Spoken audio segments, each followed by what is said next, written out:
Hello යාළුවනේ මම ලංකා මගේ channel එක UK ලංකා food channel මම hair oil එකක් හදන්න යන්නේ අද කොණ්ඩේ වැවෙන්න අපි බලමු මේක කොහොමද හදන්නේ කියලා මම දැන් සුදු පොල් තෙල් තියාගෙන තියෙනවා ලිපට ගොඩක් ගින්දර අඩුවෙන් මම මේකට දාන්නේ උණු හාලුයි කරපිංචයි රෝස්මරි ඊට අමතරව කිසිම දෙයක් දාන්න එහෙනම් මේක පොඩක් රත් වෙන්න කියලා ලාවට මම අර කියපු වර්ග තුන දාන්න හදන්නේ.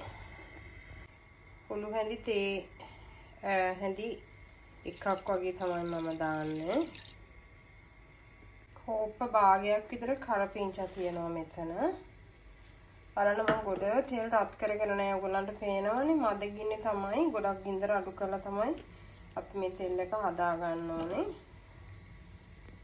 ඊට පස්සේ මම මේ දාන්නේ රෝස්මරි මේ බලන්න රෝස්මරි ග්‍රෑම් 50ක් වගේ දැම්මා මම.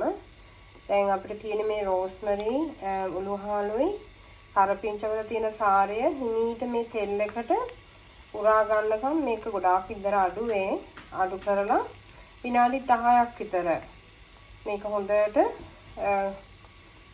තෙලෙන් බැදෙන්න දෙන්න තමයි තියෙන්නේ.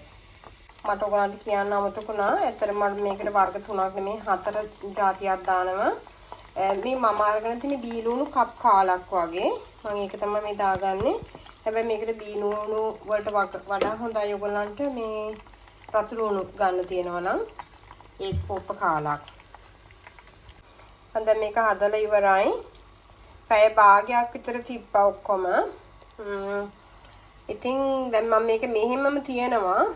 නිවෙන්න නිවුණට පස්සේ මම රෙදි කෑල්ලකින් මේක හොඳට පෙරා ගන්නවා. පෙරාගෙන ඉවරනට පස්සේ මම ඔයගලන්ට පෙන්නන්නම්.